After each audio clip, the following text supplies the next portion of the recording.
सबसे पहले तो आज के श्लोक का जो अनुवाद सामान्यतया उपलब्ध है,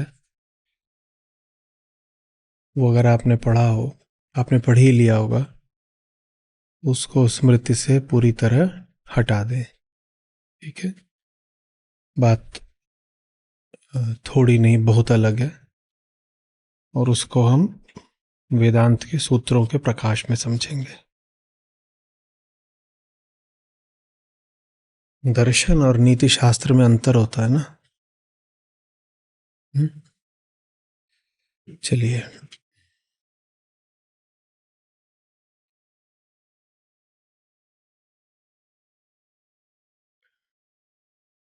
भीतर हमारे क्या बैठी होती है, एकदम मूल सिद्धांतों से बात शुरू करेंगे। सदा एक खलबली, एक बेचैनी, कुछ है जो अनिष्ट है, कुछ है जो अशुभ भी है और अपर्याप्त भी। ठीक। भीतर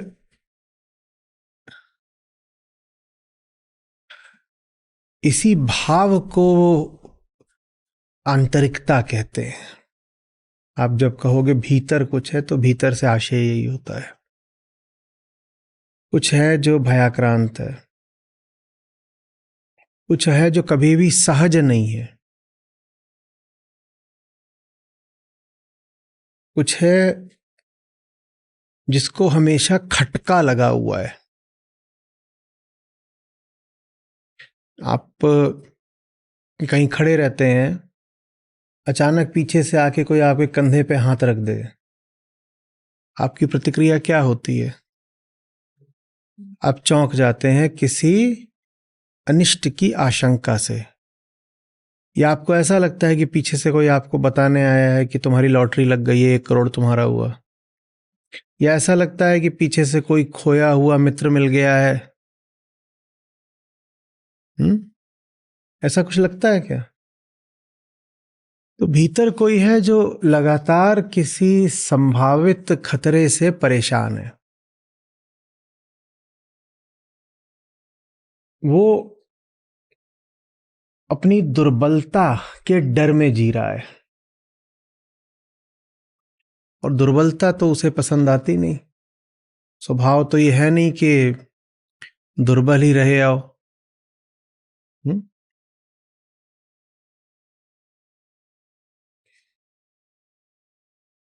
तो वो क्या करे? भीतर की दुर्बलता का, अपूर्णता का उसे अनुभव तो होता है, पर अनुभव से ज्यादा कुछ नहीं। अनुभव है, पर बात पूरी क्या है इसका ज्ञान नहीं कुछ भी।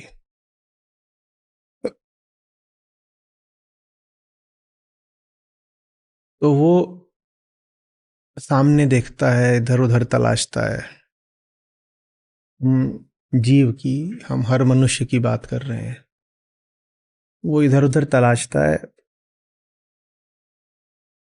और तलाशता ही रहता है। कोई समय हो, कोई स्थान हो, देश काल से अंतर नहीं पड़ता, उम्र अनुभव से भी अंतर नहीं पड़ता। वो हर समय क्या कर रहा है? बस तलाश रहा है, तलाश रहा है, तलाश रहा है। और तलाश किस उद्देश्य से रहा है? कि भीतर जिस अड़चन का, समस्या का अनुभव होता है, किसी तरह उस समस्या से कुछ निजात मिल सके। बाहर की ओर इंद्रियां जैसे देखती ही सिर्फ इसलिए हों कि उन्हें भीतर कुछ भर डालना है। सहज नहीं होती हमारी इंद्रियां। हमारी इंद्रियां देखती नहीं हैं, खोजती हैं। बहुत अंतर है। ये आंखें देख नहीं रही हैं, ये कुछ तलाश रही हैं। अंग्रेजी में इसको कहते हैं कि These eyes don't look, they look for.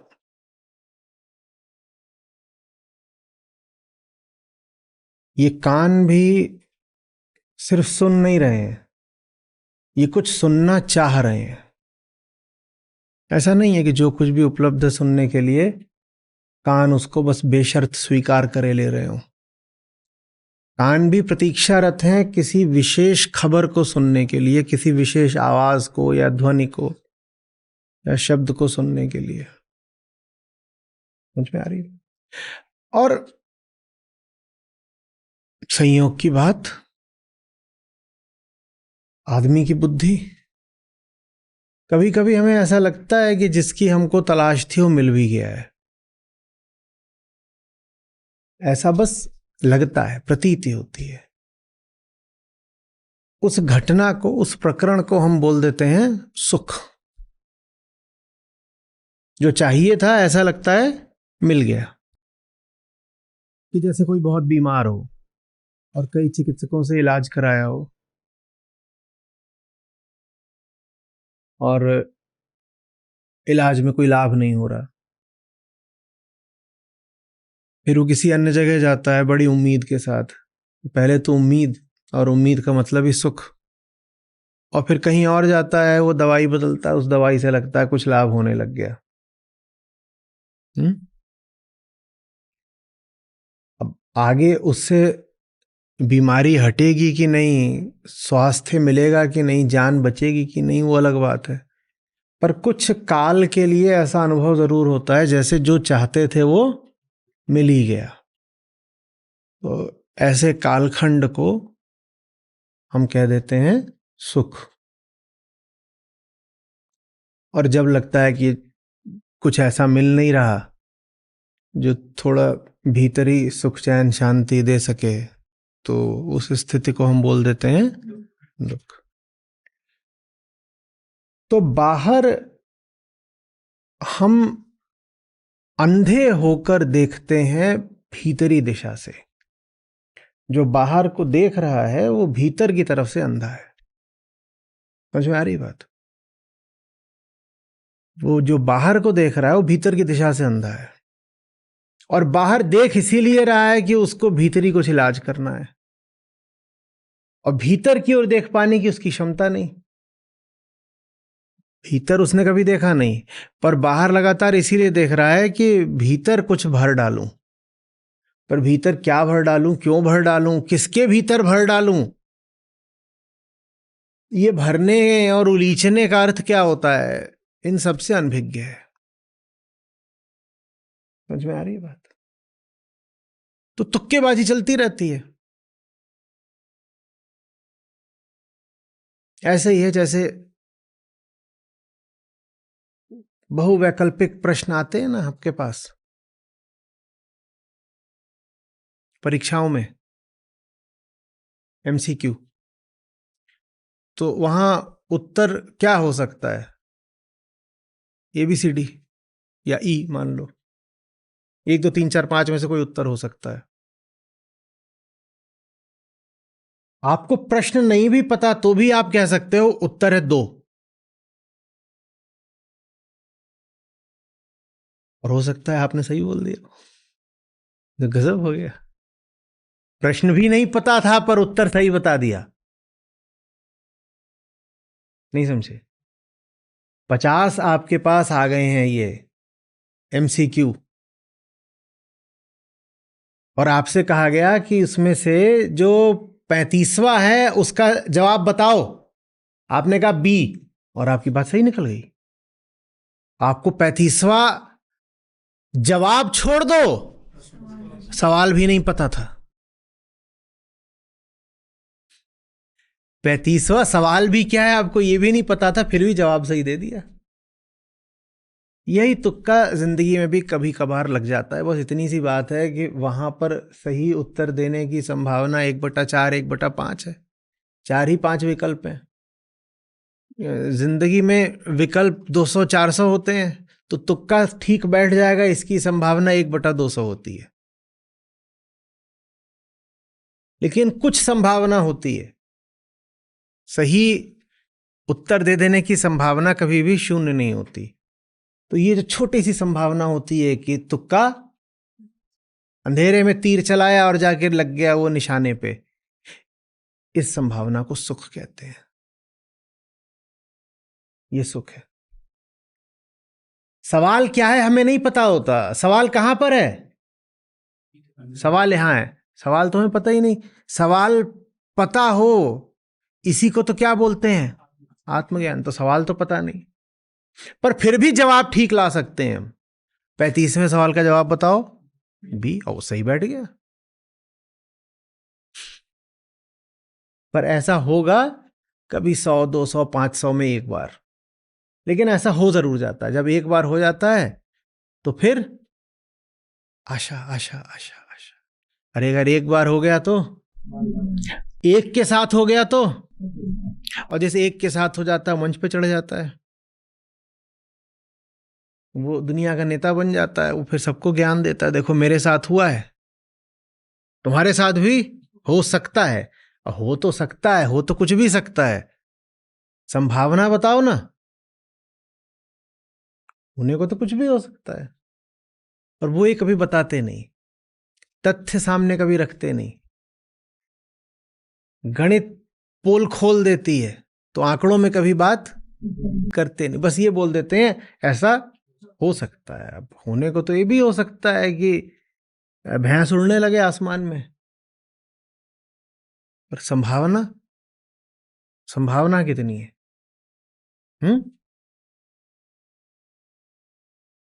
किसी ने कहा था, किसी विद्वान ने, थोड़ा कर लीजिएगा गूगल वगैरह, कि बहुत सारे बंदरों को बहुत सारे कंप्यूटर्स पर बैठा दो,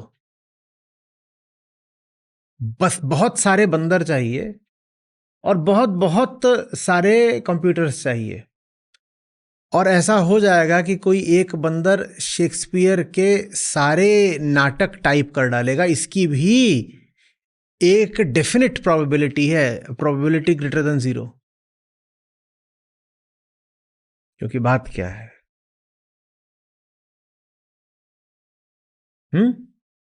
अरबों बंदर चाहिए और अरबों टर्मिनल्स चाहिए, और अरबों बंदर बैठे हैं अरबों टर्मिनल्स पर, और सिर्फ ये एक संयोग की, तुक्के की, रैंडम चांस की बात होगी कि आप पाओगे किसी एक बंदर ने एक के बाद एक शेक्सपियर के सारे नाटक लिख डाले।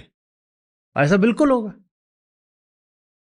और इसकी जो संभावना है वो आप बैठ करके कैलकुलेट भी कर सकते हो। कोई बहुत मुश्किल नहीं, बहुत आसान सवाल है ये प्रोबेबिलिटी का। आपको बस ये पता होना चाहिए कितने नाटक हैं, हर नाटक में कितने शब्द और कितने अक्षर हैं, और वो किस प्रकार की श्रृंखला में एक के बाद एक आ रहे हैं। इतना पता हो, आप बिल्कुल बैठ करके हल कर लोगे सवाल के कितने बंदर चाहिए, कि एक बंदर बस यूं ही कीबोर्ड पे हाथ मारता रहे और पता चले कि एक के बाद एक Macbeth, Othello, Hamlet, merchant of Venice सब खटाखट खटाखट निकलते चले आ रहे हैं।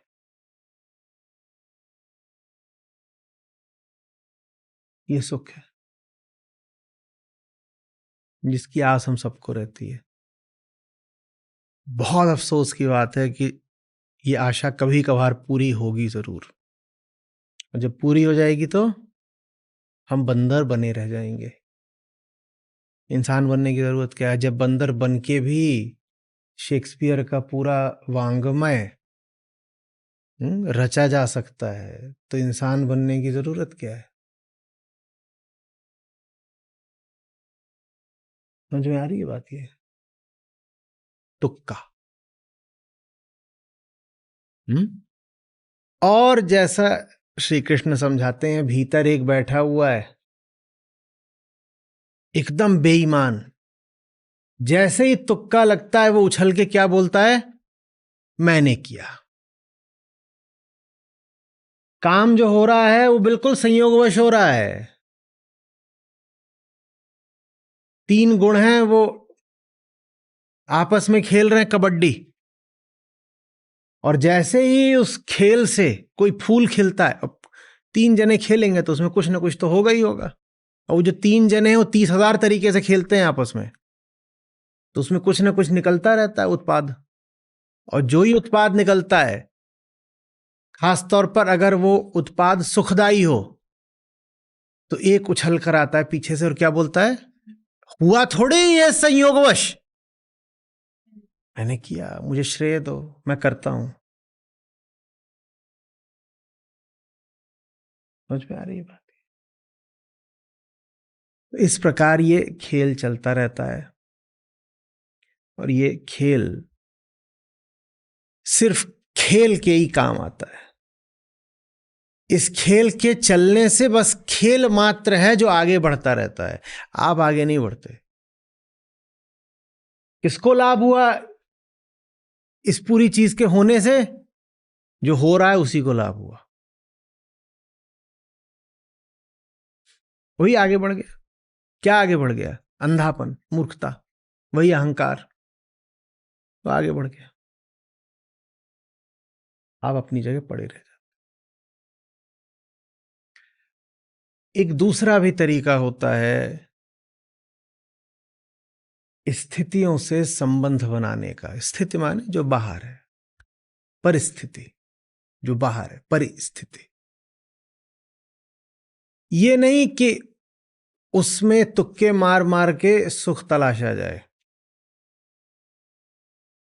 बल्कि ये कि अपनी परिस्थिति को अपनी अंतः स्थिति के प्रतिबिंब के रूप में देखा जाए। सूक्ष्म बात है, ध्यान से समझिएगा, नहीं तो चूकेंगे। एक तो यह है कि बाहर जो कुछ है उसमें क्या करने बैठ गए, तुक्के मार रहे हैं। और तुक्के मारने की जरूरत क्यों है? क्योंकि यहां पर क्या है, वही डर, बेचैनी, दहशत है, बेकार, पिटी हालत में अंदर एकदम बैठे हैं दुबके हुए। तो बाहर मार रहे हैं तुक्का कि किसी तरीके से कुछ राहत मिले। एक तो ये तरीका है जीने का। और जो दूसरा तरीका है समझदारी का, वो कहता है बाहर मेरी जो हालत है वो मेरी भीतरी हालत की छवि ही तो होगी।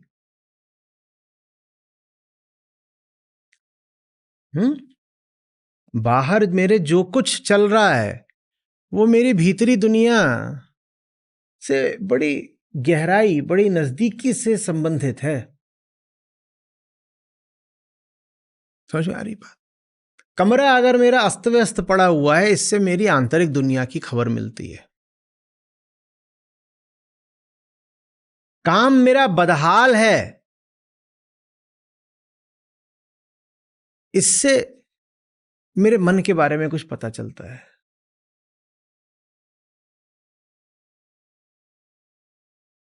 बात समझ रहे हो? शरीर कृशकाय है या बीमार है, दुर्बल है, इससे फिर मुझे अपने अंतर जगत की कुछ सूचना मिलती है। संबंधों में धोखा पाता हूं, चोट खाता हूं, अपमान मिलता है, इससे फिर पता चल रहा है भीतर जो संबंध बना रहा है वो कैसा है। अब एक बड़ी विचित्र स्थिति है, भीतर की हालत खराब है, इसीलिए मैं बाहर जाता हूं तुक्के मार के सुख बटोरने। भीतर सब ठीक होता तो बाहर में सुख की तुक्केबाजी खेलता क्या? नहीं खेलता ना, कोई जरूरत ही नहीं पड़ती। लेकिन बाहर जो कुछ है वो भीतर का ही प्रतिबिंब है। तो भीतर अगर हालत खराब है तो बाहर भी कैसे होगी खराब? तो खराब हालत का खराब ही जगह पर उपचार मैं ढूंढ रहा हूं, तो कैसा उपचार मिलेगा? खराब। मैं जैसा हूं, मेरे दायरे में जो कुछ होगा वैसा ही होगा। कुछ आ भी गया संयोगवश मेरे दायरे में जिसमें श्रेष्ठता की, उत्कृष्टता की संभावना है, तो मैं उसको निकाल बाहर करूंगा, क्योंकि वो चीज मेरे आंतरिक माहौल से मेल ही नहीं खाएगी। ये खाएगी? सुअरों के बाड़े में आप सफेद चादर डाल दो, तो क्या करेंगे उसका? वो गंदी जगह पर कोई साफ वस्तु पहुंच भी गई तो वैसी ही हो जाएगी जैसी वो जगह है, या नहीं हो जाएगी?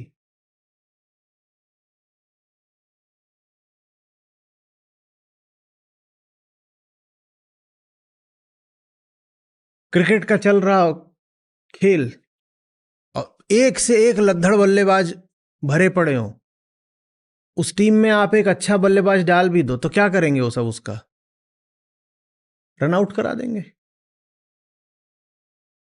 वो अपना सर धुलेगा, कहेगा मेरे नाम के साथ भी शून्य जुड़ गया। बुद्ध बिल्कुल ठीक बोलते थे। तो ये सब तो है ही शून्य, इनकी टीम में आकर मैं भी शून्य। समझ में आ रही ना बात? हम जैसे होते हैं, हमारा माहौल बस हमारे भीतरी अस्तित्व का प्रतिरूप जैसा होता है।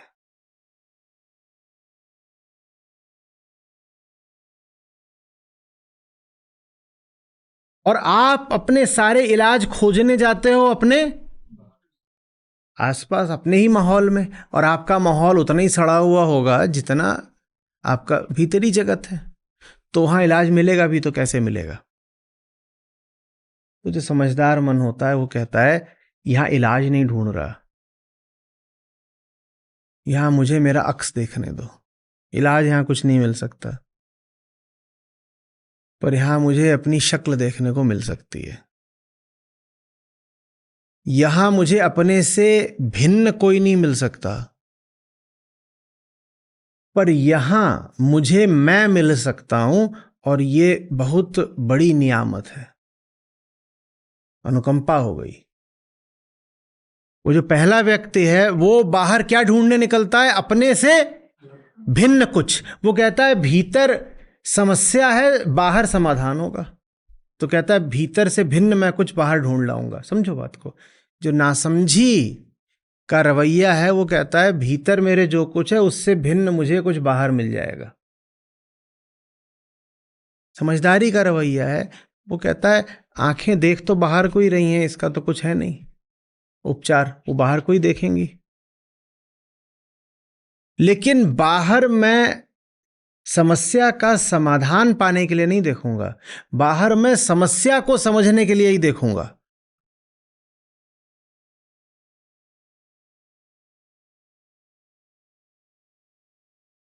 ये बहुत विपरीत बातें हैं दो। नासमझ आदमी बाहर देखता है अपने समस्या का समाधान पाने, समाधान वहां है नहीं, और कभी कभार समाधान यदि मिल भी गया तो वो सिर्फ तुक्का है। समाधान वहां क्यों नहीं? क्योंकि जहां तुम समाधान खोज रहे हो वो जगह बिल्कुल तुम्हारे भीतरी जगत का प्रतिबिंब है। वहां तुम्हें क्या समाधान मिल जाएगा?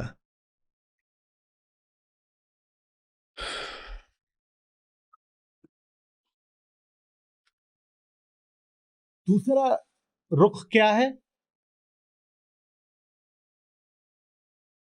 दूसरा रुख क्या है कि बाहर देख तो रहा हूं पर इस उम्मीद के साथ नहीं कि यहां कुछ विशेष मिल जाएगा, यहां मुझसे ही भिन्न कुछ मिल जाएगा। मैं बाहर देख रहा हूं खुद को देखने के लिए। मैं जिनसे संबंधित हूं मैं उनकी ओर देखूंगा, इसलिए नहीं कि वो मेरी जिंदगी में आकर के जिंदगी को खुशहाल कर देंगे। मैं उनको देखूंगा क्योंकि उनमें जरूर कुछ बिल्कुल उसी स्तर का है जिस स्तर का मैं हूं। उनके स्तर को देख करके मुझे मेरे स्तर की हकीकत पता चलेगी। जो आपसे बहुत भिन्न स्तर का हो ना, आप उससे रिश्ता बनाओगे नहीं। और आपका स्तर क्या है ये स्वीकार करने में अहंकार को बड़ी दिक्कत आती है, बहुत।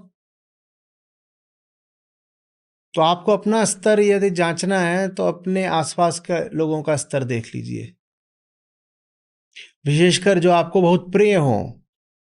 उनके ज्ञान का, उनकी बुद्धि का, उनकी समझ का स्तर देख लीजिए, आप समझ जाओगे आपका क्या है। ये समझदार का तरीका है बाहर को देखने का। वो कहता है बाहर को देख करके भीतर की सूचना ले आऊंगा, और बाहर के अलावा और कोई जगह नहीं है जहां से भीतर की सूचना मिले, क्योंकि आंखें कहाँ को देखती हैं। तो अपना मुंह देखना होता है, तो आप क्या करते हो, आंख को ऐसे निकाल करके अपने गाल की तरफ आप देखने लगते हो। कैसे देखते हो अपने मुंह को? आपको अपना मुंह देखना है तो आप क्या करते हो, आंख ऐसे निकाल करके उसको फिर ऐसे लगाते हो सीसीटीवी की तरह, मुंह को देखे कैसे देखते हो, है ना? आप वहां देखते हो और वहां देख करके आप यहां देख लेते हो, सामने क्या होता है। तो समझदार आदमी जान जाता है कि जगत दर्पण है। वो जगत को इसलिए नहीं देखता कि जगत में समाधान है, वो जगत को ऐसे देखता है कि जगत में मुझे मेरा चेहरा दिखाई दे जाएगा। मेरा जगत माने मेरा चेहरा, मेरा जगत माने मेरा चेहरा। और अगर मुझे मेरा चेहरा दिख गया तो बदलाव आएगा। ज्ञान से स्वतः स्फूर्त बदलाव प्रस्फुटित होता है। ज्ञान हो और उस ज्ञान से कोई गति ना हो, यह संभव नहीं है। ज्ञान ही सार्थक कर्म की ऊर्जा बनता है। आप जान गए तो अब जो होना है वो होके रहेगा, उसको आप भी नहीं रोक सकते। तो समझदार चित्त कहता है मुझे बस जान तो लेने दो कि समस्या क्या है, उसके बाद जो होना होगा स्वयं हो जाएगा। और अपनी समस्या को जानने के लिए वो किधर को देखता है? बाहर को देखता है। वो बाहर को देखता है, कहता है ये बाहर को देख करके भीतर का मुझे पता चल जाएगा। और भीतर का पता लगा नहीं कि भीतरी बदलाव आएगा। ज्ञान हो गति ना हो, ऐसा नहीं हो सकता। जान जाऊं मैं और जानी हुई वस्तु बदले ना, ऐसा नहीं हो सकता। हम आंतरिक वस्तु की बात कर रहे हैं। मैं स्वयं को जान जाऊं और स्वयं में परिवर्तन ना हो, ऐसा नहीं हो सकता। खुद को जानने भर की देर है, भीतर की दशा बदलने लग जाती है। बात समझे? भीतर की दशा बदली नहीं कि तत्काल क्या बदल जाएगा? बाहर की दशा।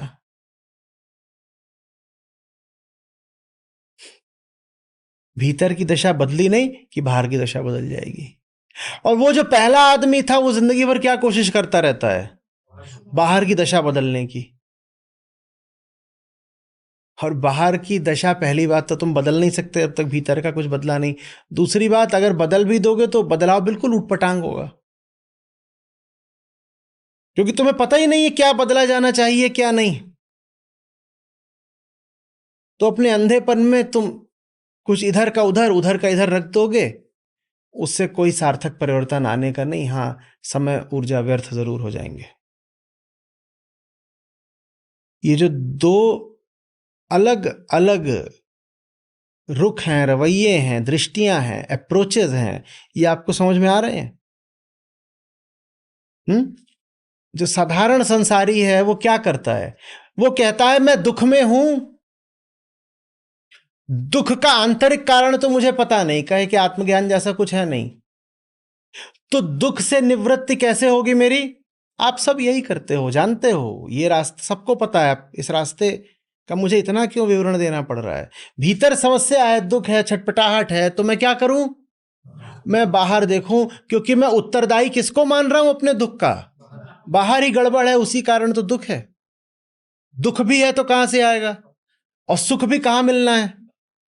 तो बाहर फिर मैं देख रहा हूं कि अरे दुख आ गया है, किसी तरह सुख हटाओ, ये वो सुख को लेकर के आओ। और बीच बाच में हम कह रहे हैं कि सुख थोड़ा बहुत मिल भी जाता है, जूठन की तरह चाट लो। समझ रहे हो बात को? और अगर बाहर से हमें सुख नहीं मिल रहा तो हम क्या करते हैं? हम कहते हैं बदलाव लाना है, बदलाव लाना है। कहाँ लाना है? बाहर लाना है। और बाहर तोड़फोड़ मचा देते हैं, बिल्कुल तोड़फोड़ मचा देते हैं। जैसे कोई मरीज हो जिसको अपनी बीमारी नहीं पता थी, और बीमारी वो पता करना ही नहीं चाहता था। चिकित्सक जो उसको कह रहा था जाके प्रयोग कराओ, परीक्षण कराओ, दवाई कराओ, कराने को तैयार नहीं। और जब दर्द उसका बढ़ गया, बेहाल हो गया बिल्कुल, तो डंडा लेके आया, अस्पताल तोड़ना शुरू कर दिया। वो क्या बोल रहा है? मेरी सारी तकलीफ का कारण क्या है? ये जो बाहर है सब कुछ। उसने वहां बाहर तोड़फोड़ शुरू कर दी। तो हम बदलाव लाना भी चाहते हैं तो कहाँ? बाहर। और ये बाहरी बदलाव लाने की हवस में ही हमने पूरी पृथ्वी तोड़ डाली है, पूरी पृथ्वी तोड़ डाली है। पर्यावरण का आप जो पूरा नाश देख रहे हो वो और क्या है? हमें नहीं पता हमें भीतर क्या दुख है। तो इसीलिए हम जंगलों से लेके प्रजातियों तक, लोगों को भी, मनुष्यों को भी, हम सबको तोड़े डाल रहे हैं। इतने युद्ध और क्यों होते हैं? क्यों होते हैं? हमने बहती नदियां समाप्त कर डाली।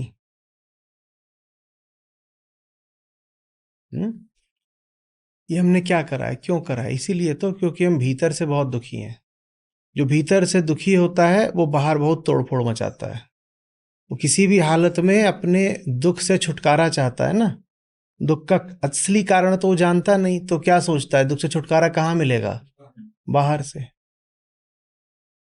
तो बाहर वो जितना बदलाव कर सकता है सब करता है, और यही अंधा बदलाव तोड़फोड़ कहलाता है। हमने पृथ्वी तोड़ डाली है, कभी ये कह के थोड़ी तोड़ी है कि हम तोड़ने जा रहे हैं। हम क्या बोलते हैं? मैं कुछ बदलाव लाके रहूंगा। उस बदलाव का नाम हम कभी विकास रखते हैं, कभी कुछ और। ये थोड़ी बोलते हैं कि ये कुछ भी नहीं है, अंधी टूट फूट है। कहते हैं बाहर कुछ बदलना है, क्योंकि भीतर मामला अभी सम्यक नहीं, स्वस्थ नहीं, तो बाहर कुछ बदलाव। अब ये व्यक्ति बाहर बदलाव लाएगा, कुछ करेगा, कभी इस चीज को उठाएगा, कभी उस चीज को छोड़ेगा, कभी यहां मुंह मारेगा, कभी वहां लात मारेगा, ये दुनिया भर की सब उपद्रव करेगा, करेगा ना। और बाहर की दुनिया में ये 100 तरह की चीजें बदलना चाहता है, बिना स्वयं को बदले। और जो दूसरा व्यक्ति था उसने क्या करा? उसने कहा आंखें देख रही हैं बाहर को, ठीक है, मजबूरी है, क्या करें, लेकिन मैं बाहर जो देखूंगा उसको इस दृष्टि से नहीं देखूंगा कि उसको उठा के भीतर खा लूं तो भर जाएगा भीतर। मैं बाहर जो कुछ देखूंगा उसको ऐसे देखूंगा कि वो मैं हूं, वो मैं हूं। ये संसार अहंकार की गूंज है, छाया है, प्रतिछवि है। ठीक से समझ लिया मैंने अपने संसार को तो मुझे सूचना मिलेगी, कम से कम थोड़ी आहट तो मिलेगी कि मैं कैसा हूं। मैंने अपने कमरे को देखा, मैंने अपनी मेज को देखा, अपनी कुर्सी को देखा, अपनी अलमारी को, अपने बिस्तर को देखा, अपनी दीवारों को देखा, अपने फोन को देखा, अपने वार्तालापों को देखा, अपने रिश्तों को देखा, और इनको देख करके मुझे पता चल जाएगा मैं कैसा हूं। और जैसे ही आपको पता लगने लग जाता है कि आप कौन हो और कैसे हो, हमने कहा आप जैसे भी हो उसमें परिवर्तन अपने आप आ जाता है। और जब वो परिवर्तन भीतर आता है तो वो परिवर्तन बाहर भी परिलक्षित जरूर होता है। बाहरी परिवर्तन यहां भी हो रहा है, और बाहरी परिवर्तन उस दूसरे व्यक्ति के साथ भी हो रहा था, वो जो अंधा था। लेकिन वहां जो परिवर्तन हो रहा था, वहां कोशिश ही यही थी कि परिवर्तन बस बाहर बाहर हो। यहां जो अब बाहरी परिवर्तन आएगा वो भीतरी परिवर्तन के पीछे पीछे आएगा। ये परिवर्तन शुभ होता है, सार्थक होता है। इस परिवर्तन में कोई कोशिश नहीं की गई होती है कि मुझे बाहर का बदलना है। यहां कहा गया होता है बाहर जो भी है, बाहर जो भी है मुझे उसको बस देखना है। मैं उसके प्रति काम की दृष्टि नहीं रख रहा हूं। न मैं उसको बदलना चाहता हूं, न मैं उसको भोगना चाहता हूं। मैं उसको बस जानना चाहता हूं। मैं उसको जान लूंगा, उसमें मेरा लाभ हो जाएगा। हाँ, जादू ये कि अगर उसको जान लिया तो उसको जानने से सबसे पहले कौन बदलता है? मैं। और मैं बदल गया तो कौन बदलता है? जिसको जाना था वो भी बदलता है। ये जादू की बात है। ये समझ में आ रही है बात?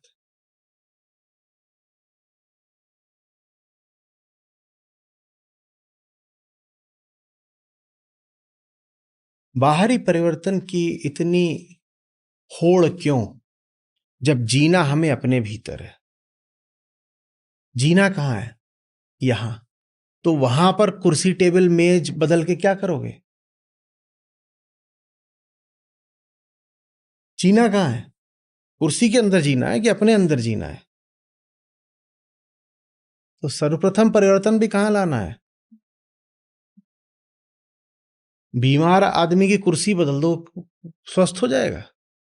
बीमारी कहाँ है? यहां है। अब बदल क्या रहे हो? कुर्सी। तो कुर्सी के बदलने से उसकी हालत बदल जाएगी क्या?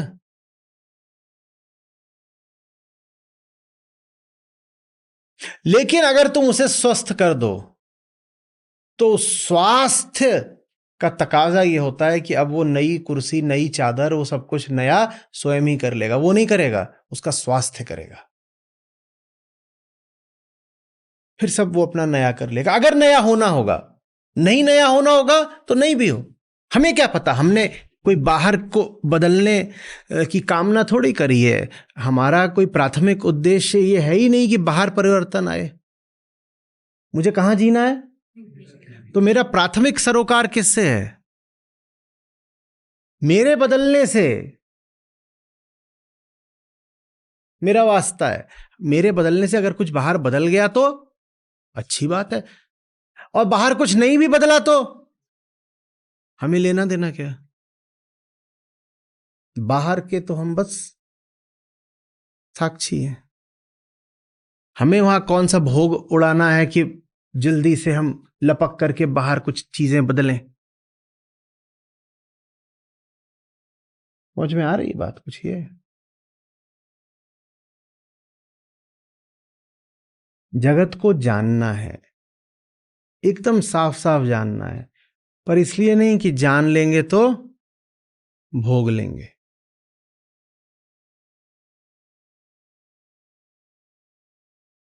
छिपकली को देखो, वो कैसे छोटे कीड़ों को स्थिर होकर के देखती है। वैसे नहीं जानना है, क्योंकि वहां उस जानने के पीछे लालसा भोग की है। छिपकली की तरह नहीं जानना है। बहुतों का आदर्श छिपकली ही होती है। कहते ये देखो, एकदम साक्षी है, अचल।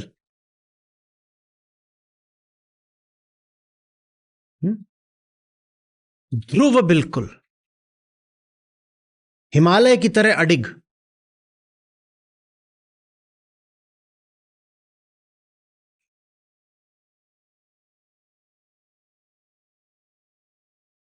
मक्खी को देखती हुई।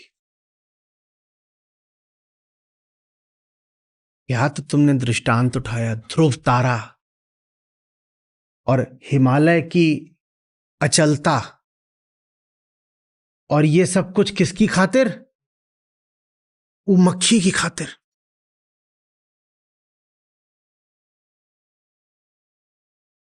हम्म। हिमालय मक्खी के लिए अचल खड़ा हुआ है। पर आम जीवन में जो लोग बड़े उत्कृष्ट गुण प्रदर्शित भी करते हैं, वो मक्खी के लिए ही करते हैं। बड़ा मेहनती है लड़का, बड़ा मेहनती है। काहे के लिए? मक्खी के लिए। किसी लड़के को कभी मक्खी के अलावा किसी चीज के लिए मेहनत करते देखा है क्या? बहुत मेहनत कर रहा है, इस बार कंपटीशन निकालेगा, और कंपटीशन में क्या पाना है उसको? वही एक मक्खी के लिए रामकृष्ण की पुरानी बात, चील कितना ऊंचा तो उड़ती है चील, ऑल इंडिया रैंक 1, इतना ऊंचा, उससे ऊंचे कोई जा ही ना पाए। और कुल मिलाकर नजर उसकी किस पर होती है? मरा सड़ा हुआ, ये इतना सा सूखा हुआ एक चूहा कहीं पड़ा हुआ है सड़ा, वो दिख जाए और जितना ऊंचा उड़ो उतने बड़े क्षेत्र में देख सकते हो ना, इसी को बर्ड्स आई व्यू।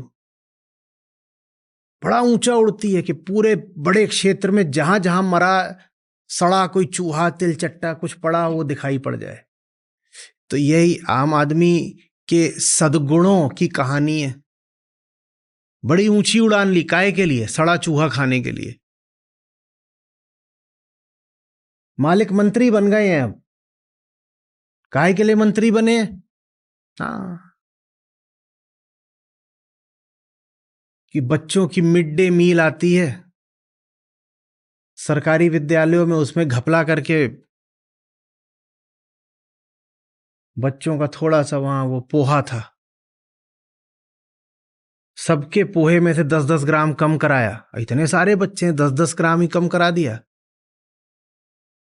तो मालिक की 7 पुश्तों की जेब भर गई।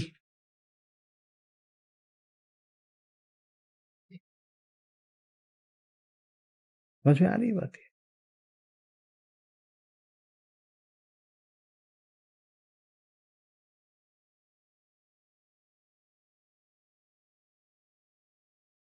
बाहरी जो भी हम परिवर्तन ला रहे होते हैं, चाहे वो सुनने में दिखने में कोई बहुत बड़ी बात क्यों ना लगे, वो भीतर की बीमारी को कभी ढकने की कयावत होती है और कभी उस बीमारी का प्रदर्शन मात्र।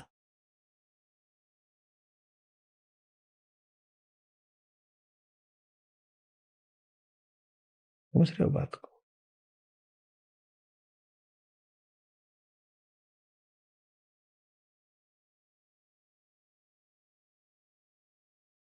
खुद को देखने का मतलब क्या है? खुद को देखोगे तो कैसे देखोगे? ऐसे ही तो देखोगे ना, मैंने क्या करा, मैंने क्या उठाया, मैंने क्या चुना, मैं बाजार गया था वहां से क्या लेके आया, मैं खाने बैठा था मैंने क्या खाया, मुझे दोस्त बनाने थे और मैं जिस कक्षा में हूं वहां 60 विकल्प थे, मैंने किससे यारी कर डाली, मुझे रिश्ते बनाने थे, मैंने किस कीमत पर किससे रिश्ता बना लिया, क्या खो लिया क्या उठा लिया।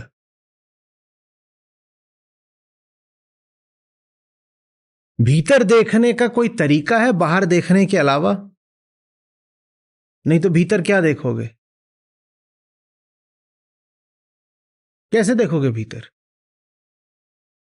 एंजियोप्लास्टी। डॉक्टरों को भीतर देखना होता है तो एक पूरी पाइप डाला करते हैं, वहां से भीतर देखा करते हैं। कैसे देखोगे? ये भीतर देखना क्या होता है? कोई तरीका है भीतर देखने का?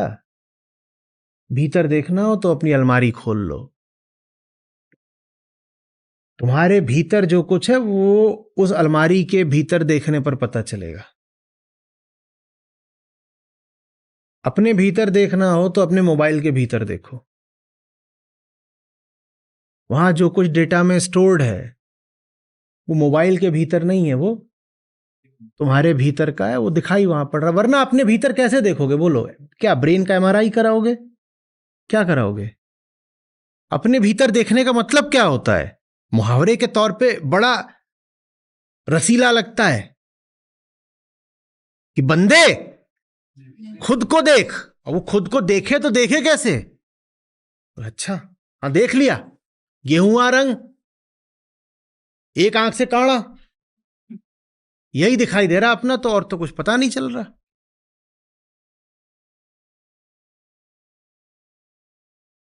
अपने को देखना तो और कैसे देखोगे? अपने रिश्ते, अपने नाते, अपने कर्म, अपने विचार, अपनी भावनाएं, अपने फैसले, क्या पकड़ा है क्या छोड़ा है।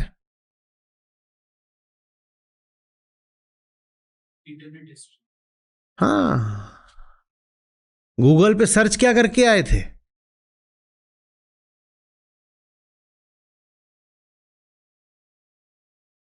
Amazon history. क्या क्या खरीदे पड़े हो पिछले 2 साल में? Call log. ये 2-2 घंटा लगाया कहां है? वही। वरना अपने आप को क्या देखोगे? मांस दिखाई पड़ेगा बस बहुत सारा।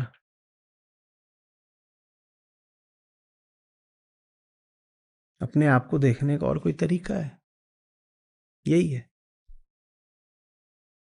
तो समझदार आदमी दुनिया को देखता है अपने आप को देखने के लिए। वो कहता है मेरी दुनिया मेरा अक्स है।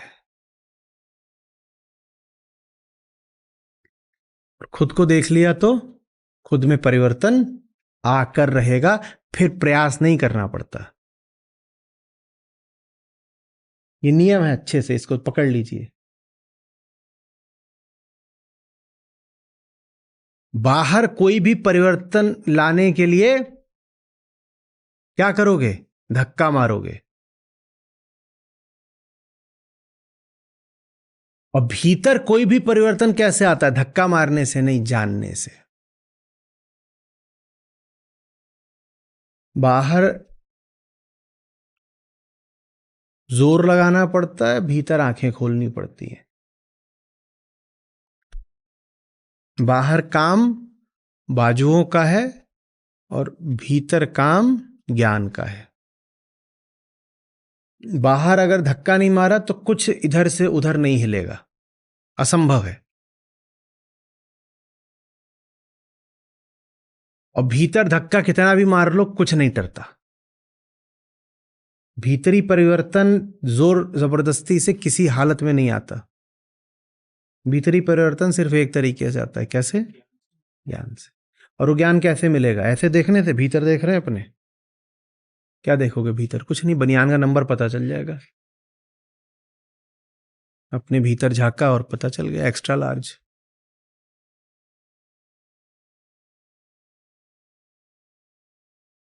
स्वयं को कैसे जाना जाता है? अपनी दुनिया को देख करके। अपनी दुनिया माने, दुनिया माने ये नहीं कि जाके अफ्रीका देखने लग गए। हालांकि अफ्रीका को भी देखोगे तो अपने बारे में पता चलेगा कुछ, पर और निकट की खबर चाहिए और ताजा खबर चाहिए। तो दुनिया को नहीं, अपनी दुनिया को देखो, जो अपना व्यक्तिगत संसार है।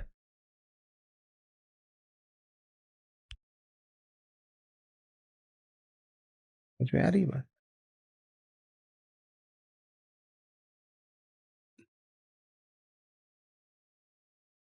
बैंक स्टेटमेंट देख लो ना अपना, कहां पैसा फूक आए हो, ये सब देखना चाहिए।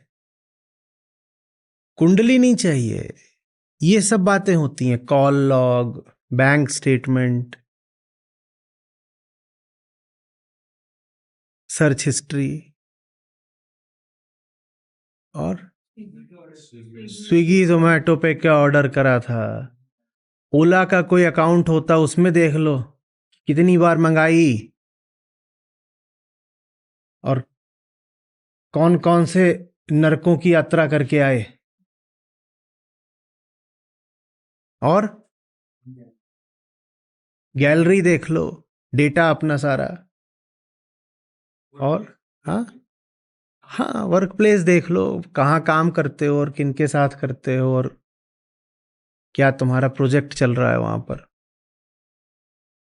ये है आत्मज्ञान, और नहीं कोई किसी तरीके से हो सकता। और सबसे अच्छा जो तरीका होता है वो थोड़ा सा मेहनत का है, वो ये देखना होता है समय कहाँ दिया। बैंक स्टेटमेंट से जैसे पता चलता है पैसा कहाँ दिया, वैसे ही समय, समय किसको दिया। समय पैसे से ज्यादा बड़ा पैसा होता है ना, समय किसको दे दिया। और समय यही नहीं होता कि दफ्तर में बैठे हो तो मैंने दफ्तर को समय दिया है, बैठे तो दफ्तर में हो, पर हम बैठते कुर्सी पर नहीं है ना, हम बैठते हैं अपने भीतर। और मन तो कहीं और ही बैठा है, मनवा तो पंछी बया, मन तो कहीं और ही बैठा है। ये देख लो समय किसको दिया है। कुछ में आ रही बात? उससे भीतर परिवर्तन होता है, और भीतर परिवर्तन से अगर होना होता है तो बाहर परिवर्तन हो जाता है। हो गया तो, नहीं हुआ तो, हमारा उद्देश्य तो उधर हो गया, हम खुश। देखा यही गया है कि जहां कोई प्रकाशित व्यक्ति होता है उसके आसपास की दुनिया भी प्रकाशित तो होती है। हालांकि उसने कभी ये उद्देश्य नहीं बनाया होता है कि प्रकाश चाहिए दूसरों तक प्रकाश पहुंचाने के लिए, पर ये प्रकाश का स्वभाव है, वो फैलता है। आप ये नहीं कर पाओगे कि यहां ऊपर बल्ब जल रहा है लेकिन हॉल में रोशनी नहीं है। प्रयास करके दिखा दो। ये प्रकाश स्रोत है लेकिन अंधेरा है, ऐसा नहीं हो सकता। जहां प्रकाश स्रोत होगा वहां चारों तरफ प्रकाश स्वतः ही फैलता है। समझ में आ रही बात? अब आज के श्लोक में प्रवेश करिए तो समझ में आएगा। मैंने पहले ही चेतावनी दी थी, जो अर्थ वगैरह उसमें सामान्यतया हैं उनमें मत पड़ जाइएगा, वो बहुत गलत नहीं है, वो अर्थ बहुत ऊपर ऊपर की बात है।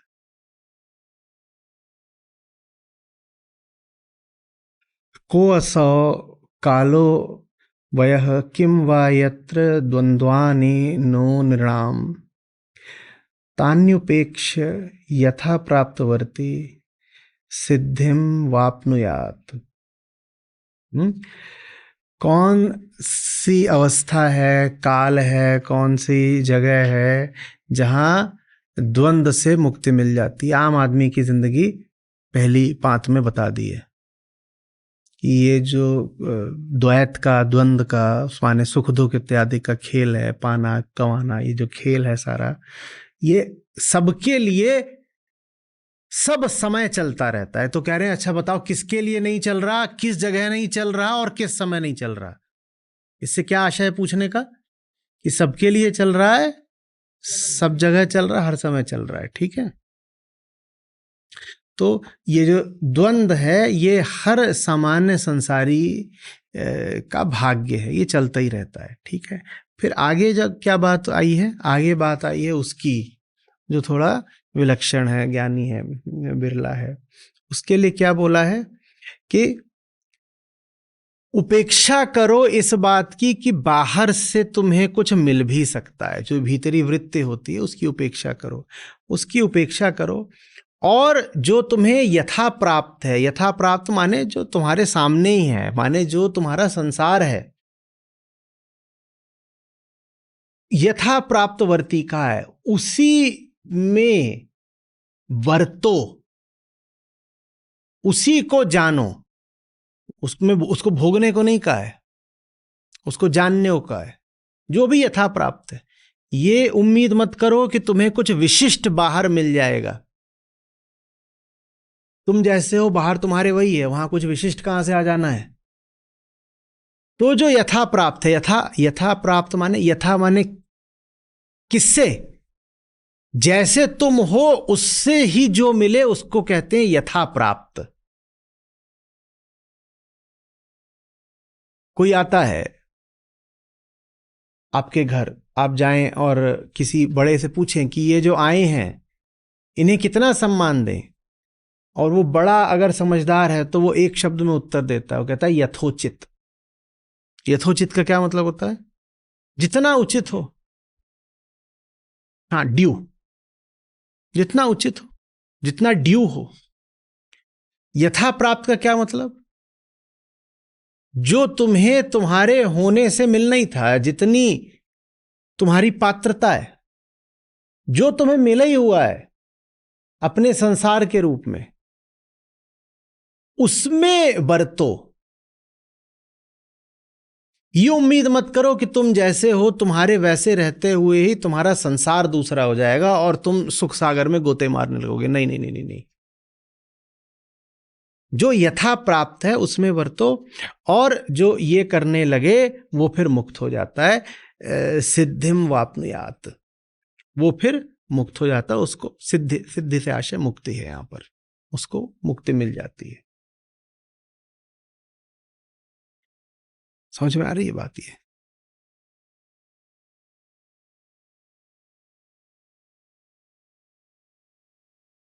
आप जैसे हो आपके वैसा रहते हुए किसी विशेष प्राप्ति की, घटना की, संबंध की, उपलब्धि की या सुख की आशा बिल्कुल व्यर्थ है। हालांकि ये आशा आप रखते जाओगे और ये आशा रख करके आप दुनिया में धूम बहुत मचाओगे। धूम माने उपद्रव, तोड़फोड़।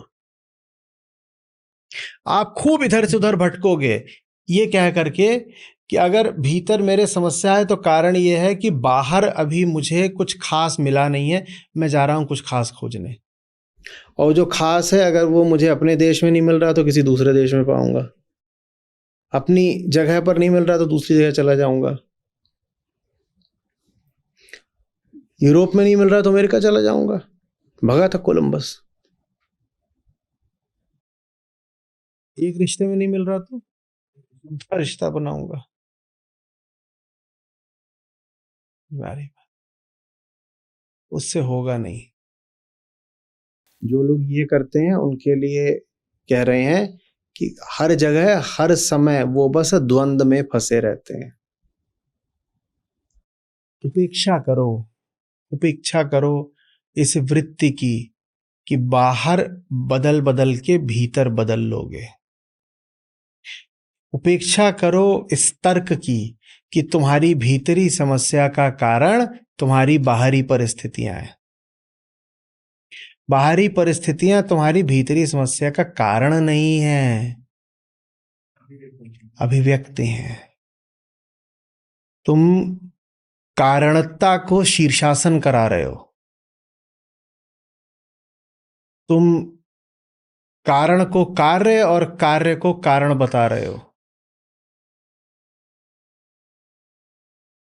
कॉज को इफेक्ट बता रहे हो, इफेक्ट को कॉज।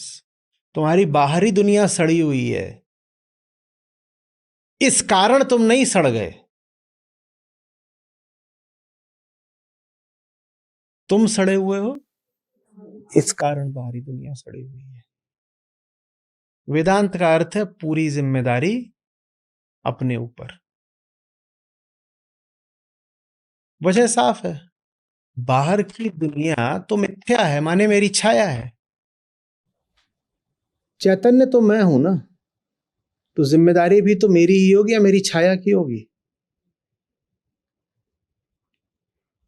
मैं पान खा के कहीं थूकूं दोपहर के समय तो मेरी छाया होगी, छाया भी दिखाई देगा कि थूक रही है, तो डंडे छाया को पड़ने चाहिए कि मुझको?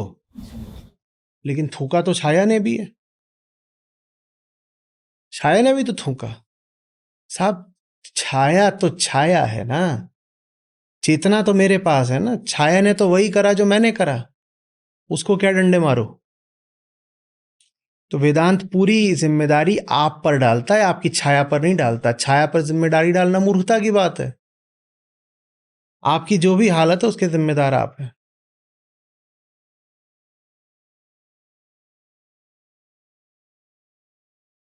और ये बात किसी बोझ की तरह नहीं है, ये बात आपके लिए मुक्ति का अवसर है। अगर अपने बंधनों के जिम्मेदार आप हैं तो अपनी मुक्ति के भी आप जिम्मेदार हो सकते हो। अगर बंधन आपकी इच्छा से आए हैं तो फिर आपकी इच्छा से वो विदा भी हो सकते हैं। ये कितनी बड़ी ताकत की, नियंत्रण की बात है। वेदांत आपको आपका विधाता बना देता है। वेदांत कहता है नहीं चाहिए बाहर कोई भगवान कोई नारायण, तुम अपने विधाता आप हो। बोलो क्या होना है, जो तुम चाहोगे वही होगा, तुमसे बड़ी कोई सत्ता नहीं। तो वेदांत मानवतावादी है, वेदांत ईश्वरवादी नहीं है, वेदांत भाग्यवादी नहीं है, वेदांत मानववादी है कई तरीकों से। पहली बात, उसका सरोकार मानव के सुख दुख से है, किसी परधाम की प्राप्ति से नहीं है। कोई पराभौतिक प्राप्ति वेदांत का लक्ष्य नहीं है। वेदांत का सारा सरोकार इंसान के दुख दर्द से है। तो वेदांत का संबंध इंसान से है, इधर इधर ऊपरी नीचरी कोई किसी शक्ति वगैरह से नहीं। और दूसरी बात, मानव के कल्याण के लिए वो जिम्मेदार भी किसको ठहराता है? स्वयं मानव को ही। तो हर तरीके से वेदांत ह्यूमनिस्टिक है। समझ में आ रही बात? तुम्हारे दुख दर्द से हमारा ताल्लुक है, हमारा वास्ता है। तुम्हारी ही मुक्ति की बात करेंगे और तुम्हारी मुक्ति का साधन तुम्हारे अलावा कोई और हो नहीं सकता। ये वेदांत है। यही कारण है कि आडंबरवादी और अंधविश्वासवादी और पाखंडवादी और पराभौतिक वादी लोगों को वेदांत फूटी आंख नहीं सुहाता। जिन्हें दूसरे लोगों की लच्छेदार कहानियां बतानी है, वेदांत उनको जहर जैसा लगता है। इनको बताना है कि वो फलानी जगह है, वहाँ फलाना ऐसे बैठे हैं और ऐसे हो रहा है, और फिर तुम मरोगे तो वहाँ जाओगे, और फिर एक बड़ा सा कमल है उसमें तुम प्रवेश करोगे। और जिन्हें ये सब बातें करनी है, वेदांत उनके लिए जहर जैसा है। यही कारण है कि विशुद्ध वेदांत को, अद्वैत वेदांत को आगे बढ़ने नहीं दिया गया। वेदांत आगे बढ़ जाएगा तो धर्म के नाम पर बाकी जो कुछ भी चल रहा है उसको मरना पड़ेगा। वेदांत और वो बाकी चीजें एक साथ चल नहीं सकती।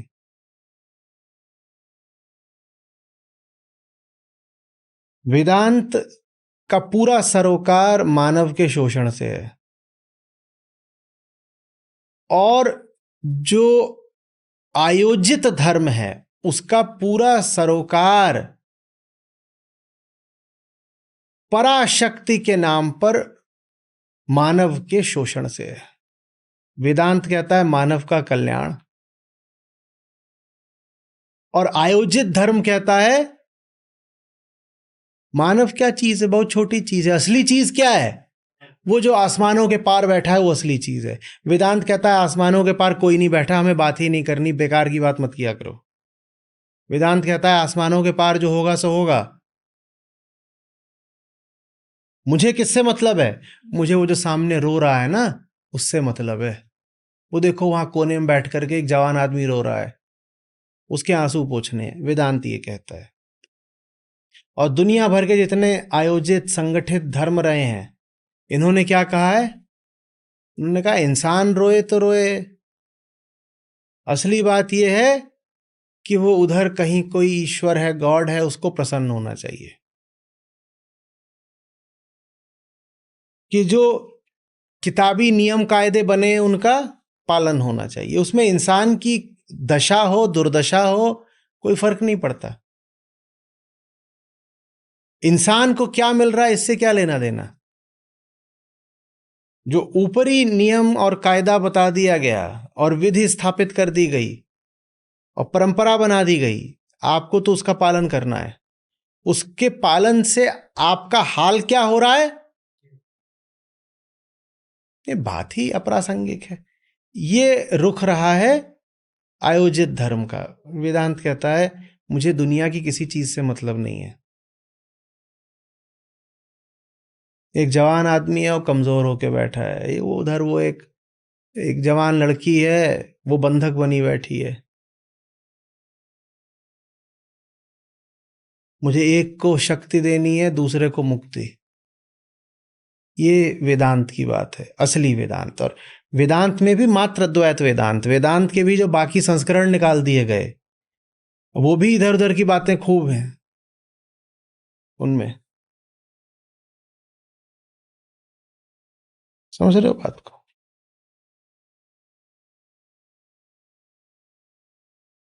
स्पष्ट हुआ मामला?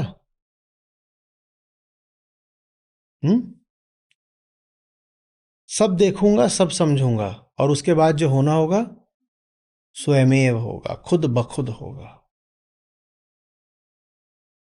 और साधारण संसारी का रवैया क्या होता है?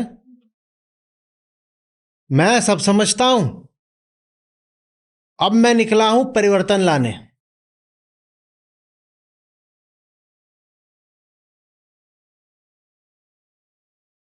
वेदांती कहता है परिवर्तन आना होगा तो आ जाएगा, मुझे जान लेने दो, मुझे समझ लेने दो। जो यथा प्राप्त है, माने अभी इस क्षण जो मुझे मेरी दुनिया के रूप में मिला हुआ है, यथा प्राप्त, मुझे जान लेने दो।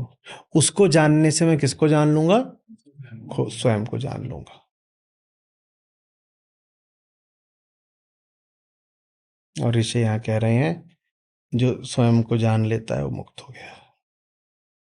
जो स्वयं को जाने बिना इधर उधर 50 तरीके की कूद फांद करता है, वो बंदर था, अब बंदर ही रह गया।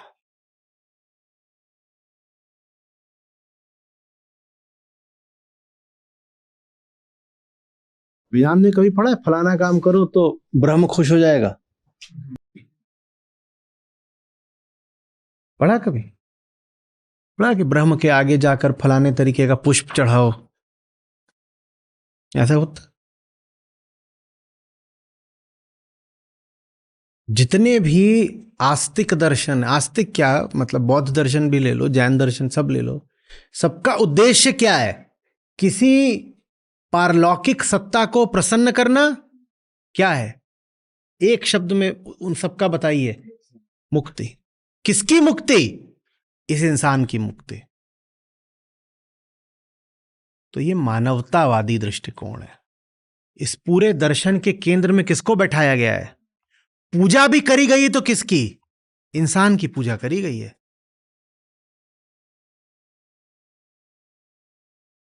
तुम क्यों कैच की प्रैक्टिस कर रहे हो? उछालते हो, लपकते हो।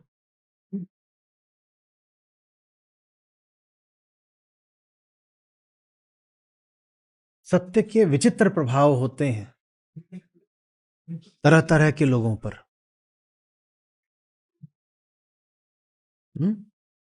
आगे आएंगे, आगे के आप प्रकरणों में पहुंचोगे। अष्टावक्र ऋषि कहते हैं कि जो बहुत बोलते थे वो मूर्ख हो जाते हैं। ये कहते हैं सच का ऐसा असर होता है, जो बहुत बोला करते थे कभी वो एकदम चुप हो जाते हैं, और जिनके मुंह से शब्द नहीं फूटते थे वो बोलने लग जाते हैं। जो बहुत काम किया करते थे वो अजगर की तरह निढाल होकर पड़ जाते हैं, और जो जिंदगी में कभी हिलते ही नहीं थे उनमें अद्भुत ऊर्जा आ जाती है, वो दौड़ लगाने लगते हैं। कह रहे सच अजीब चीज है। आध्यात्मिक सत्र में कैचिंग प्रैक्टिस शुरू करा देता है।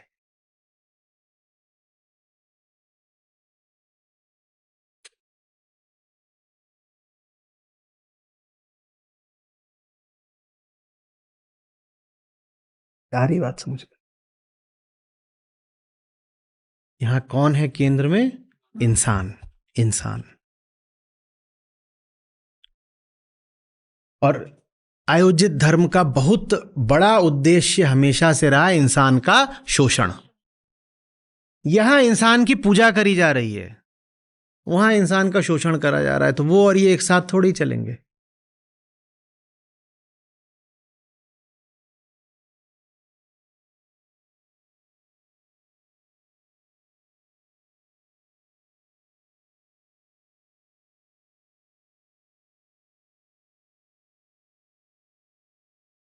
ऑर्गेनाइज्ड रिलीजन में जो चलता रहा है उसके खिलाफ विद्रोह जरूरी रहा है। आज आप अगर देखते हो कि पश्चिम बहुत बहुत तरीकों से बहुत आगे है, मात्र भौतिक क्षेत्रों में नहीं, कला में भी, दर्शन में भी, विचार में भी। तो उसकी बहुत बड़ी वजह रही है, हाँ, रेनेसां नहीं, उसे रिफॉर्मेशन बोलते हैं। जो कैथोलिसिज्म था उसके विरुद्ध बड़ा भारी विद्रोह हुआ था। मार्टिन लूथर, विद्रोह को ही बोलते हैं प्रोटेस्ट, और उसी प्रोटेस्ट से क्या उठा, प्रोटेस्टेंट, वो प्रोटेस्टेंट कहलाते हैं अब। और वो ना होता तो रेनेसां नहीं हो पाता।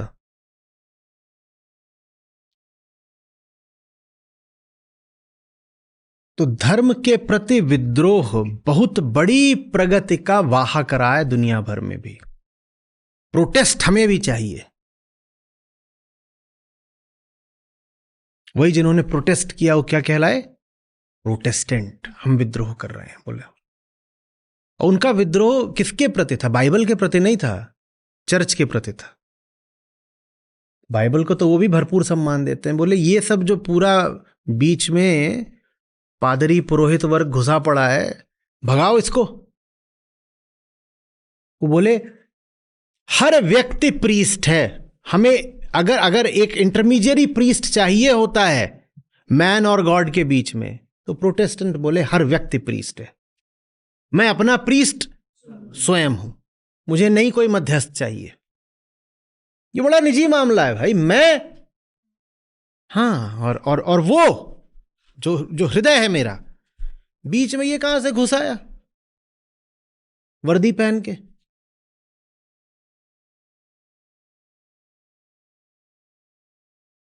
समझ में आ रही बात है।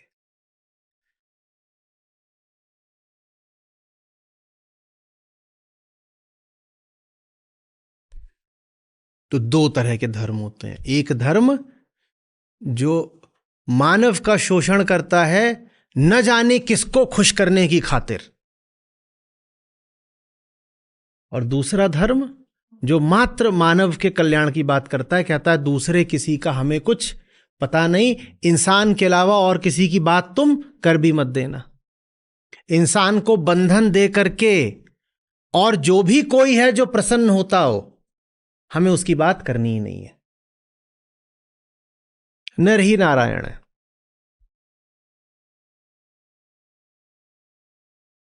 और मानव सेवा ही ईश्वर सेवा है, और मनुष्य का कल्याण और मनुष्य की मुक्ति ही धर्म का एकमात्र उद्देश्य है।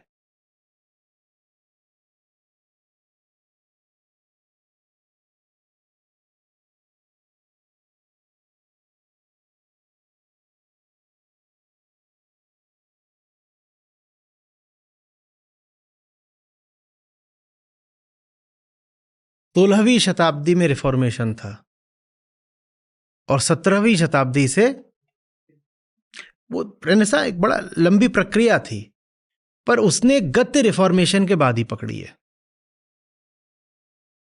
प्रणाम आचार्य जी, आई एम ऑडिबल? आ रही है।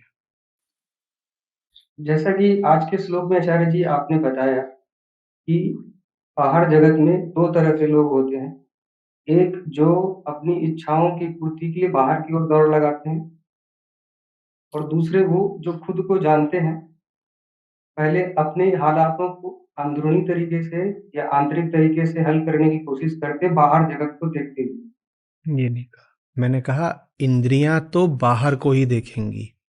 उसमें पहली कोटि के लोग बिल्कुल वैसे ही होते हैं जैसा आपने कहा, कि वो बाहर को दौड़ लगाते हैं कि बाहर से ये ले आएं, वो ले आएं, या बाहर कुछ बदलाव कर दें। ये भी एक बदलाव ही है कि बाहर की चीज उठा के अपने घर में ले आए। ये भी एक बदलाव ही है कि बाहर की चीज को तोड़ फोड़ दिया। दूसरे भी बाहर की ओर ही देखते हैं। इंसान की संरचना ऐसी है कि वो भीतर देखने ऐसी कोई बात नहीं होती मुहावरे के अलावा। स्वयं को देखना या भीतर देखना ये बस एक मुहावरा मात्र है। देखोगे तो आप बाहर ही, पर बाहर देखने और देखने में बड़ा अंतर होता है। एक देखना होता है कि बाहर देखा, भोगने के लिए, और एक होता है बाहर देखा जानने के लिए। जो दूसरी कोटि का व्यक्ति है वो बाहर देखता है जानने के लिए, और जो पहला इंसान है वो बाहर देखता है भोगने के लिए। लेकिन देखते दोनों बाहर ही हैं। ये भीतर देखने जैसी कोई चीज नहीं होती है। इसी पे मेरा प्रश्न है आचार्य जी कि हम जानते तो हैं कि हमें बाहर या संसार से भोगना नहीं है, हमको अपने आप को जानते रहना है, लेकिन फिर भी बाहर के अवरोध कभी कभी इतने ज्यादा हावी हो जाते हैं कि हम अपनी आंतरिक जगत की उन्नति में कहीं खुद ही बाधा बन जाते हैं। नहीं तो फिर हम नहीं जानते ना। ऐसा नहीं होता है कि मैं जानता एक बात हूं, करता दूसरी बात हूं। आप वही करते हो जो आप जानते हो, और जिस बात का आपका दावा है कि आप जानते हो, वो बात दावे से ज्यादा कुछ नहीं है। अपने कर्मों को कसौटी बनाइए, अपने दावों को नहीं। दावे तो बड़ी सस्ती चीज होती है, कोई कुछ भी कर सकता है। मैं इस सवाल का हल जानता हूं, ये क्या है? बस एक दावा। मैं तो ये देखूंगा कि तुमने हल के नाम पे क्या वहां पे फैलाया है।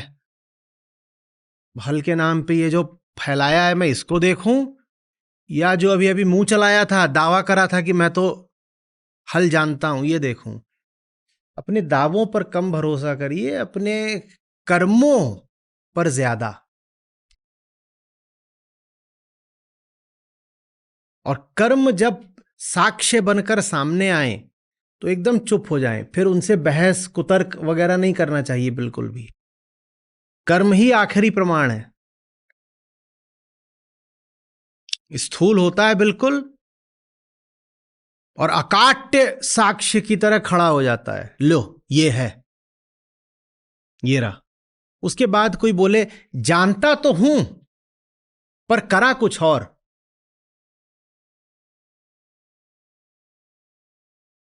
तुमने वही करा जो तुम जानते हो। बाकी सब जानना वगैरह सिर्फ क्या है?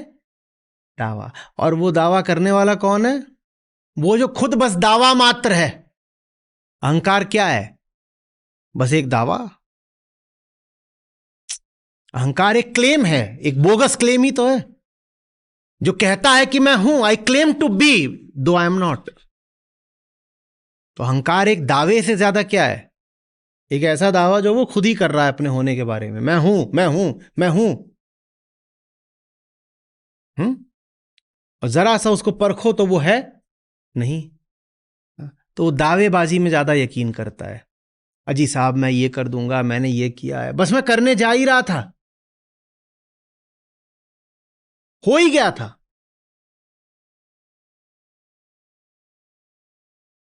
क्या हुआ? 10 बज रहा, उठा नहीं अभी तक? मैं तो 6 बजे ही उठ रहा था।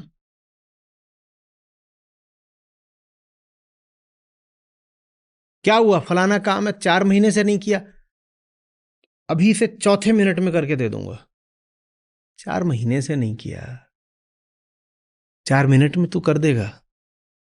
दावा, दावा। बुरा लगेगा, कड़वा लगता है, पर हम सबको अगर अपने आप को सचमुच देखना है तो बस अपने कर्मों के तल पर देखें, अपना यथार्थ वहीं मिलेगा। बाकी सब बतौलापन है, कोई भी कर सकता है।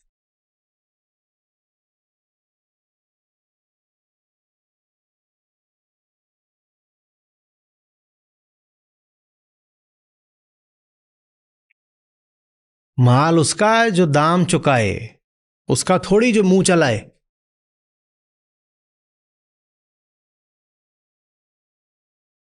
माल वहां रखा हुआ है, एक वहां खड़ा हुआ है, बोल रहा है 1000,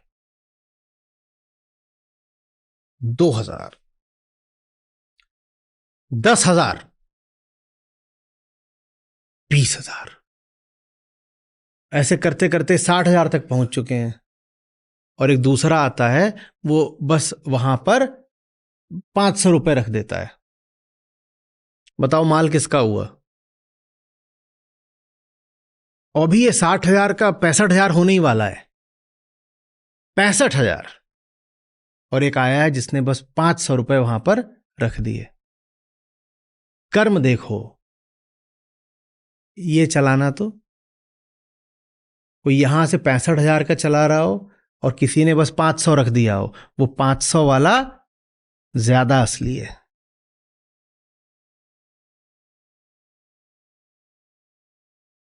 न विचार न नीयत। हमारा विचार तो था कि कुछ करें, पर कुछ करा नहीं। नहीं, चाहते तो हम यही थे कि तुम्हारा कुछ भला हो जाए, पर सर फोड़ दिया तुम्हारा। तुम्हारी नीयत से हमें कोई मतलब नहीं, हम तुम्हारा कर्म देखेंगे।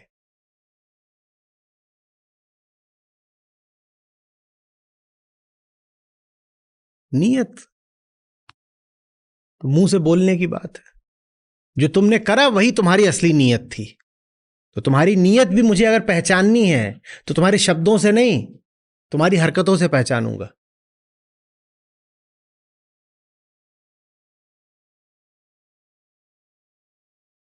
आचार्य जी जी।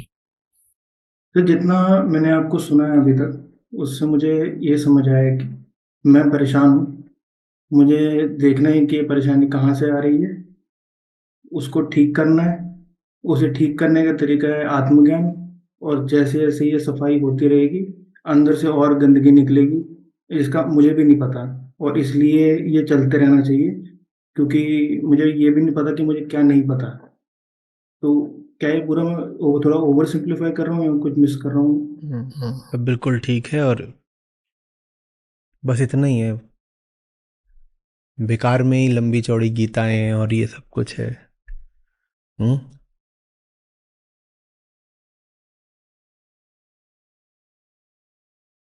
कुंजी वाला अध्यात्म।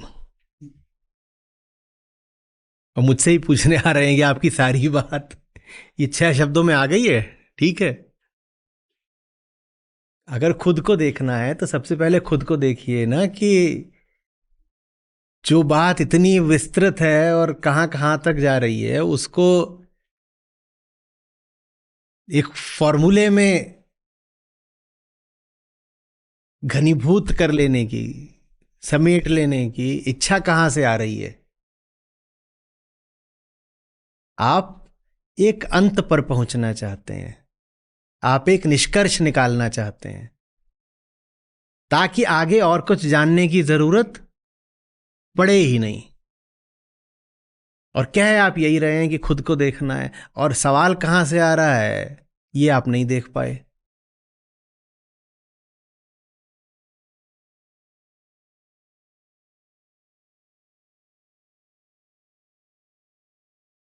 एक इंसान मूवी भी देखने जाता है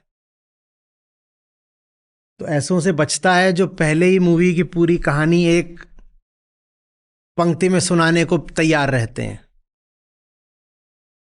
भाई कुल कहानी तो यही रहता है किसी भी पिक्चर का, एक था राजा एक थी रानी, दोनों मर गए, खत्म कहानी।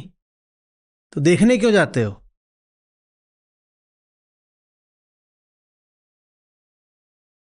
क्यों देखने जाते हो? फालतू में पैसा बर्बाद किया। किसी से भी पूछ लो तो पता चल जाएगा कि इतनी सी तो कुल बात थी।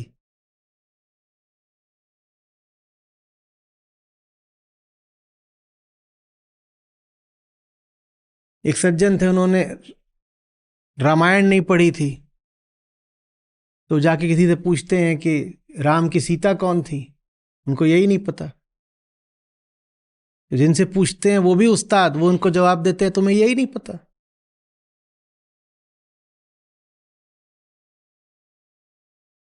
तो एक थे राम एक रमन्ना, एक थे राम एक रमन्ना, ताने ताकी तिरिया चुराई और बाने बाकी लंका जलाई। बस खत्म, यही है पूरी रामायण। गलत तो नहीं बताया, पर जो बताया उसमें कुछ भी नहीं बताया। एक थे राम और एक रवन्ना, ताने ताकी तिरिया चुराई बाने बाकी लंका जलाई। खत्म, पूरी रामायण हो गई। वैसे ही आपने पूरा अध्यात्म समेट दिया।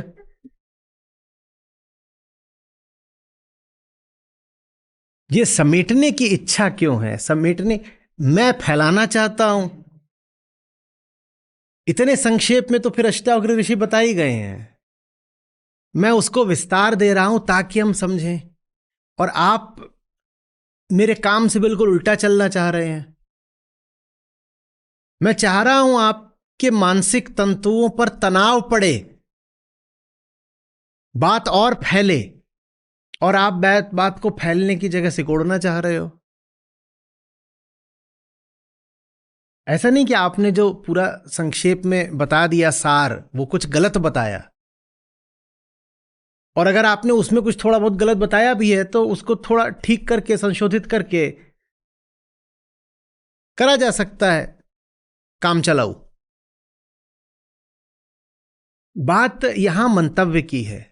मंतव्य यहां पर एक अंत पर पहुंचने का है कि मैं अंत पर पहुंच जाऊं ताकि जो ये भीतर उथल पुथल की प्रक्रिया चल रही है वो अब रुके। बस ये पता चल जाए, अच्छा कुल मिलाकर के अष्टावक्र गीता यही बोलती है ना, स्वयं को जानना है, स्वयं को जानने का तरीका आत्मज्ञान है, आत्मज्ञान से फिर जो परिवर्तन आता है स्वयं ही आता है, इससे ज्यादा कुछ नहीं करना। और जैसे ही आप इस निष्कर्ष पे पहुंचे, अष्टावक्र गीता बंद। क्या ये निष्कर्ष गलत है? नहीं, बिल्कुल नहीं। क्या ये नियत गलत है? हां, बिल्कुल गलत है।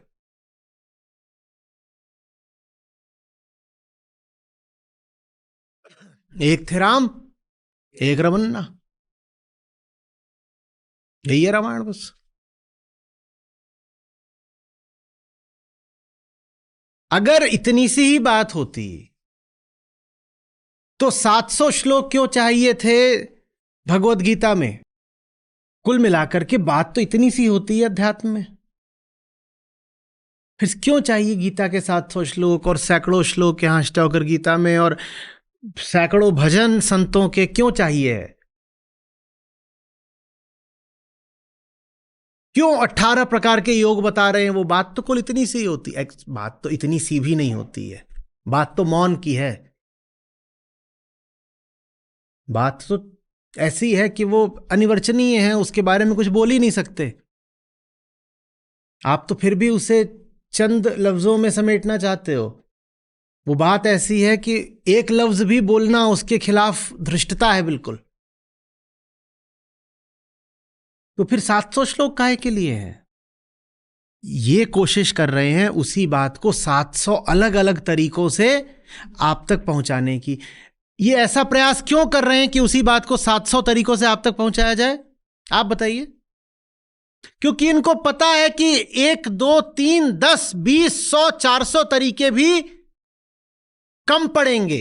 ये कह रहे हैं 400 अलग अलग तरीके भी कम पड़ेंगे, हजारों अलग अलग तरीकों से बात को आप तक पहुंचाना पड़ेगा। या तो 700 ही हैं। आप जो मूल योग वाशिष्ठ है उसमें जाइए, लाखों में श्लोक है।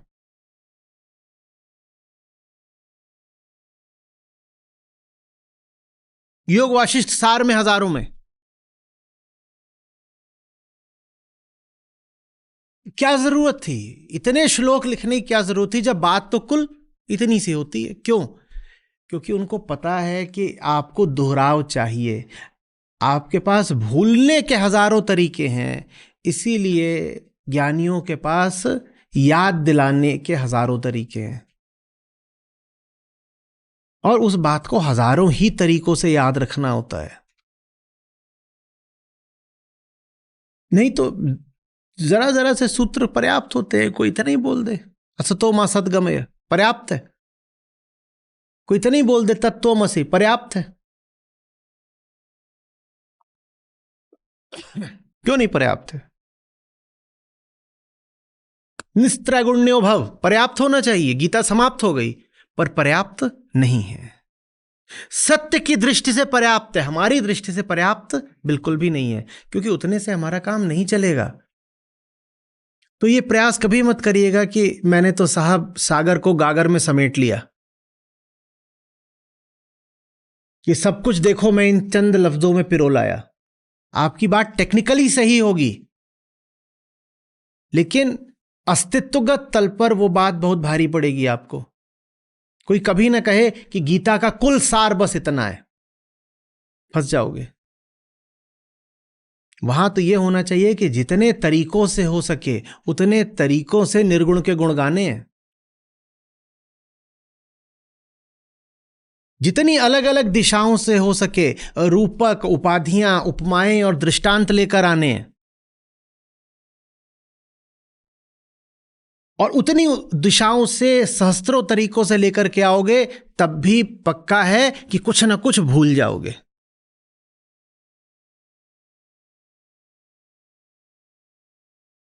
समझ रहे? तो आपने जो बात बोली वो सिद्धांत के तौर पर टेक्निकली ठीक ठाक ही है, पर वो बात बहुत नुकसानदेह है।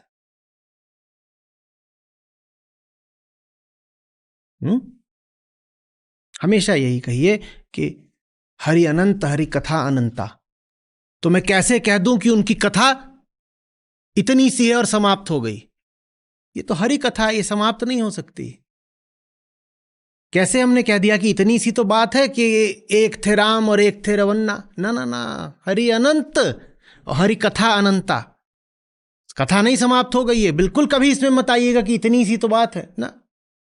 हां, कभी कोई समझाने वाला काव्यात्मक तौर पर अपनी रॉ में ऐसा बोल सकता है कि श्री कृष्ण का कुल संदेश निष्कामता का है। वो बात उस क्षण बोली गई है निष्कामता की बात को और प्रभावी बनाने के लिए। इसका अर्थ ये नहीं कि आप वहीं पर अपना श्रवण समाप्त कर दें ये कह के कि अगर गीता का कुल संदेश निष्कामता का है तो सुन तो लिया आप कुल संदेश। पूरी गीता माने निष्कामता, तो अब गीता समाप्त हो गई। समाप्त नहीं होने देना है। हमेशा यही मानकर चलिए कि मुझे बात अभी समझ में नहीं आई है। सदा एक शिष्य, एक लर्नर बने रहिए। ये भाव कभी अपने भीतर मत आने दीजिएगा कि पूरी बात दो पांत की है और वो दो पांत मैंने जान ली। अरे हमने क्या जान लिया? जानने वाला कौन है? उसकी कितनी क्षमता है जानने की? चीटा बराबर, चिड्डा बराबर, और वो कह रहा है मैंने पूरा ब्रह्मांड ले लिया। और ये तो फिर भी संभव है कि कोई चीटा पूरा ब्रह्मांड खा ले। ये तो एकदम ही नहीं संभव है कि अहम को सत्य का ज्ञान हो जाए।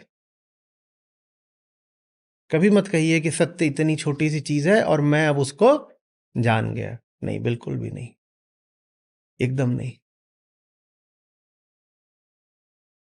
पूरा सागर एक बूंद में समा जाए ये संभव है, पर मनुष्य की बुद्धि में सत्य समा जाए ये संभव नहीं है। सदा वो विनम्रता रखिए जो एक शिष्य में होनी चाहिए, आजीवन होनी चाहिए। शिष्य माने ये नहीं कि कोई गुरु बैठा हुआ है कि मैं यहां पर बैठा हूं माइक लेके तो मैं गुरु हो गया। कोई गुरु ना हो, आप शिष्य हैं। कोई गुरु ना हो, मैं शिष्य हूं। शिष्यत्व तो आजीवन चलना चाहिए।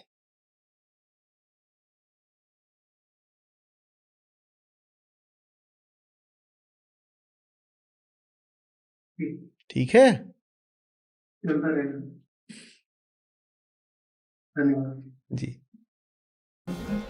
सुमिरन सुरति लगाए के मुख ते कछु न बोल।